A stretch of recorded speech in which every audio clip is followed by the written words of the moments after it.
మిత్రమా, ఈ రోజుల్లో సంసారాలు ఎలా ఉన్నాయంటే భర్తకేం కావాలో భార్యకి తెలియదు, భార్యకేం కావాలో భర్తకి తెలియదు. నిజానికి వాళ్ళిద్దరికీ ఏం కావాలో తెలుసుకునే తీరిక కూడా లేదిప్పుడు. సంపాదనలో భర్త, బాధ్యతలతో భార్య ఎంతో బిజీగా ఉన్నారు మిత్రమా. బంధం లోతు తెలియాలంటే మనసుతో ప్రయాణించడం మాత్రమే షార్ట్కట్. అందుకే ఈ రోజుల్లో కాసేపైనా ఒకరితో ఒకరు మాట్లాడుకోవాలి. రోజులు గడిచే కొద్దీ గుర్తుండే మధుర క్షణాలు కూడా అవే మిత్రమా. అత్త అమ్మలా ఎందుకు మారాలి? కోడలు కూతుళ్ళ ఎందుకు మారాలి మిత్రమా? ఎవరి బాధ్యత వాళ్ళు చేస్తూ ప్రేమగా మనిషిలో ఉంటే చాలదా? ఒకవేళ అమ్మగా మారినా నాటకాలే అని అంటారు. కూతుర్లా మారితే ఏదో తప్పు చేసిందిలే అందుకే పడుతుంది అంటారు. ఎవరి స్థానాన్ని ఎవరూ భర్తీ చేయలేరన్నది చేదు నిజం మిత్రమా. ఒక్క విషయం చెప్పనా మిత్రమా, నువ్వు ఎలా ఉన్నావో పక్కన పెట్టు, నీకు ఏముందో ఏం లేదో పక్కన పెట్టు. ఒకసారి నీ మీద నువ్వు నమ్మకం ఉంచి కాన్ఫిడెంట్గా ఉండి మిత్రమా, లోకం నిన్ను గుర్తించే తీరుతుంది. ఎందుకంటే బ్యూటీ పార్లర్కి వెళ్ళి అందాన్ని కొనుక్కోవచ్చు కానీ డబ్బు ఏం చేసినా సంపాదించవచ్చు. కానీ అదే నీకు కాన్ఫిడెన్స్ ఉందనుకో, అందం తెచ్చే ఆకర్షణ నీ సొంతం మిత్రమా. డబ్బు అందించే ధైర్యం నీ చుట్టూ జనాలుగా మారుతారు.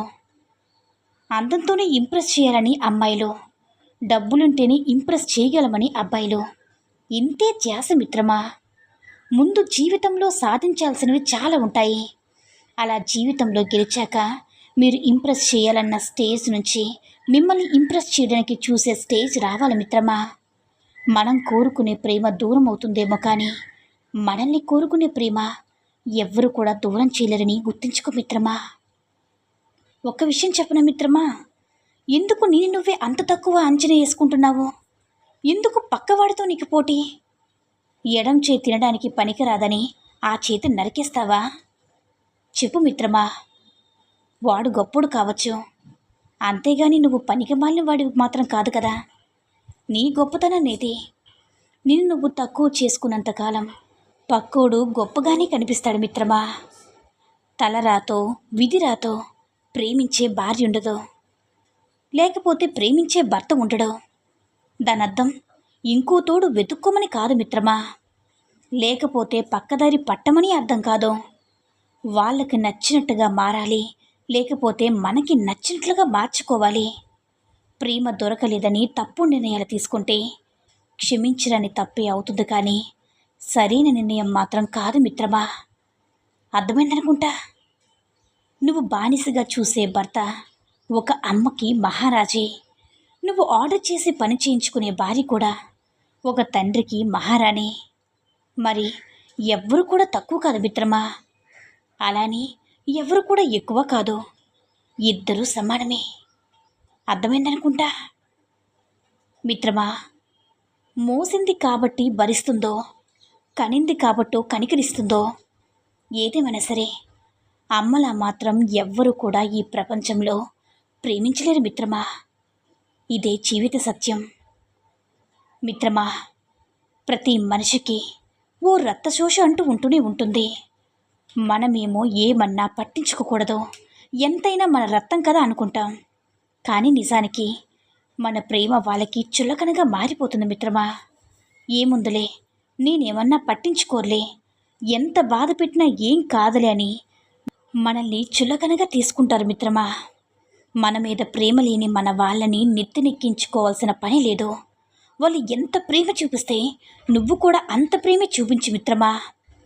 ఇష్టమైన పిల్లో, ఇష్టం లేని పిల్లో, పెళ్ళైతే జరిగింది కదా, ఇంకొక మనిషితో జీవితం మొదలైంది. అవతలవారి సంతోషం బాధ నీ జీవితంతో ముడిపడింది మిత్రమా. ఒకటి తెలుసుకో, ఇష్టం ఉన్నా లేకున్నా సరే సర్దుకోవాలి, అర్థం చేసుకోవాలి, భరించాలి. ఇంకా ఇక్కడ ఇష్టం అనే మాట ఏది? ఇష్టంగా మార్చుకోవడమే జీవితం మిత్రమా.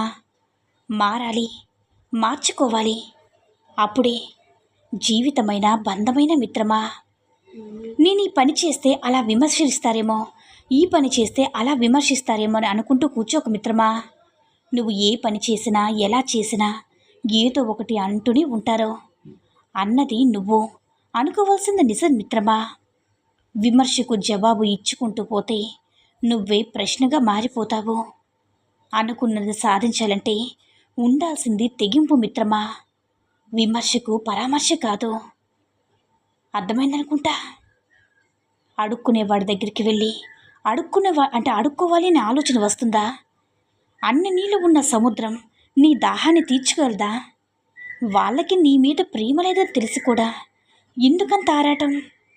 నువ్వు వెంట పడే కొద్దీ వాళ్ళ అవసరానికి మాత్రమే వాడే డిస్పోజల్గా వస్తువుగానే చూస్తారు మిత్రమా. తప్పు చేస్తే అస్సలు క్షమించరని అంటున్నావు. అవతల వారు నువ్వన్న మాటల్ని పట్టించుకోవట్లేదు కాబట్టి నీ తప్పు నీకు తెలియట్లేదు మిత్రమా.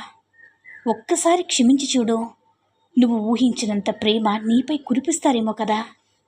గొడవ జరిగినప్పుడు ఆ పరిస్థితి వదిలేసే, అంతేగాని మనిషిని కాదు మిత్రమా. నేను మోనార్క్ని. తప్పు జరిగితే క్షమించడనంటే గుర్తుపెట్టుకో, కారణాలు మాత్రమే నీ దగ్గర ఉంటాయి. నీకంటూ నీకు తోడుగా ఎవ్వరూ ఉండరు మిత్రమా. అర్థమైందనుకుంటా.